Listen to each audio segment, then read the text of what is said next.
welcome. You're watching Head to Head. I'm Antonina Antosha with UATV. After nearly 5 years of conflict in eastern Ukraine, 3.4 million people are in need of humanitarian assistance. Approximately 1.6 million people have been forced from their homes, and tens of thousands of civilians have been killed or wounded. With Ukraine lacking access to its occupied territories, the protection of children's rights in Donbas remains a challenge. The situation is particularly grave for children living in areas with the fiercest fighting within 15 kilometers of the contact line. To talk more about protecting children from the effects of armed conflict, we're joined in the studio today by Ganna Dudinska. She's the legal officer, Advocacy Expert. Thank you so much for joining. Thank you for inviting. So on October the 1st, a report called Children Affected by the Armed Conflict in Ukraine has been presented in Kiev. Could you tell us more about the report and dwell on the numbers that are given in it? Okay, so the report was prepared by Canadian Ukrainian Charity Fund Stabilization Support Services with support of the British Embassy Kiev through its Conflict Stability and Security Fund. We have been implementing our main program, which is Radnik program. So within this program, we decided to conduct a survey, a study to see what are the needs of the children affected and in general to see what is the situation in Ukraine with that, what we have the numbers and how can we actually address the needs of these children. So today in Ukraine, unfortunately, we do not have a combined and a comprehensive data on children affected by an armed conflict. So we estimate that there are around 200,000 children affected. And from this number, it's only like 33,000 children who have received official legal status of a child affected by armed conflict. Okay. I have a quote here that says, to protect the rights of children affected by the conflict, Ukraine needs a separate state policy and an assessment of their needs. Yeah. That's the quote of the authors of the report. What kind of a state policy are we talking about, and how could it be implemented in order to help and provide assistance that children that are affected by the armed conflict need? So eventually, not only in the area of children protection, but in all fields, Ukrainian legislation and policy frameworks were not prepared to address the negative consequences of the conflict. And eventually, when it collapsed, we faced a range of challenges related to the ensuring the rights of those affected by this conflict. And in the area of children's protection, certain amendments to legislation were introduced already in 2015, namely to the law on the childhood protection. But unfortunately, we need a comprehensive strategy, a strategic response, a sustainable one to address this issue. So while speaking of this strategy, it should be a separate document, a comprehensive policy involving different stakeholders and providing a multi-sectoral and needs-based strategy to address the issue. Clearly that the majority of those children, if not all of those children that are affected by the war in Donbas, are in need of psychological assistance. Yes. How do we make sure that we provide those kids with the psychological help? This is a very tough question. So first of all, we need to see the numbers of these children who are really in need of this psychological assistance. And that's why we are calling upon different stakeholders to ensure the gathering of this data so we can form some kind of a comprehensive response to it. And secondly, we need professionals to ensure that the quality aid is provided. And what we are also always pointing out that we need to address the needs of each particular kid separately. So this should be a needs assessment conducted in Ukraine and initiated by state as well, and also by other stakeholders like Ukrainian or international organizations involved.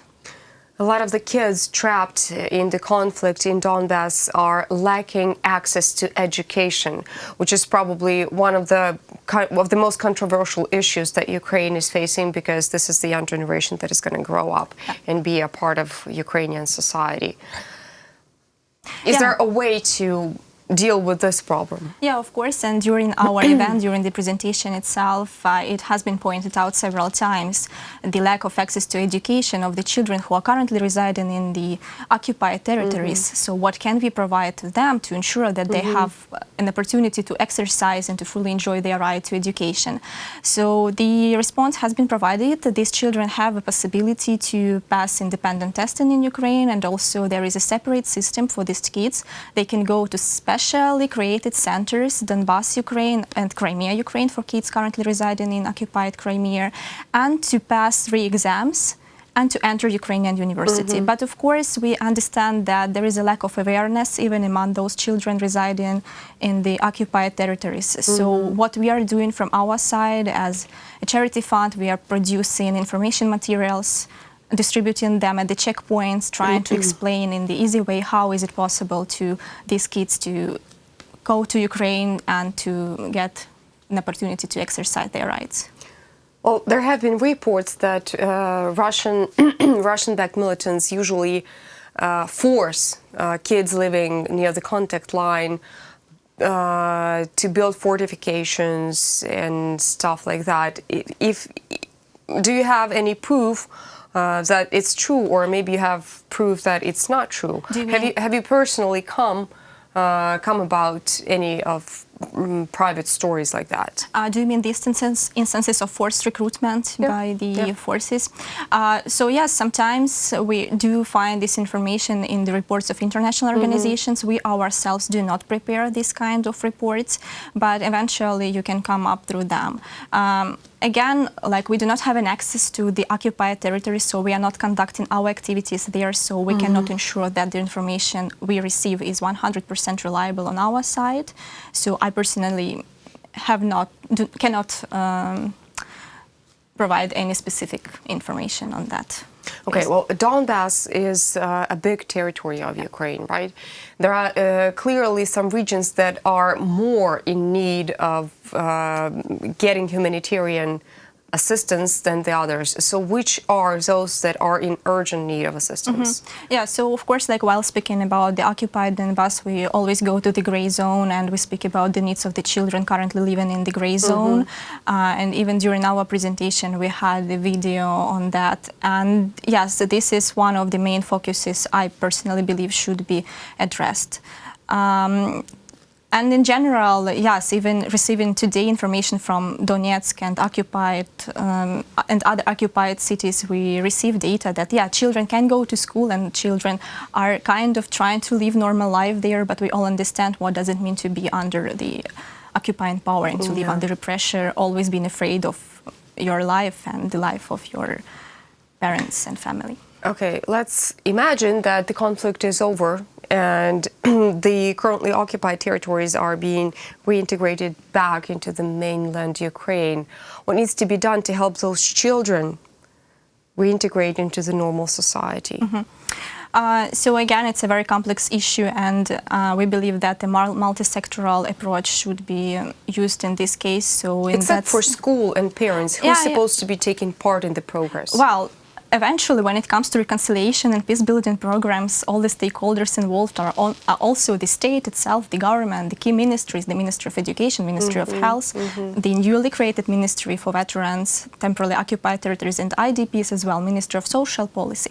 All these stakeholders need to sit together and to create a comprehensive first policy document and then an action plan to implement it. And eventually we speak again about psychological assistance, rehabilitation for those kids who are in need, because some of them have been physically traumatized, and also, again, educational opportunities, and yes. Well, hopefully all of the kids that are in need of assistance, humanitarian or psychological assistance, is going to receive it and are going to get out of this conflict with the smallest possible negative effect. Thank you so much for coming. Yeah, thank you. That was Ganna Dudinska. She's the legal officer and advocacy expert. Thank you so much for watching UATV. Stay tuned for more.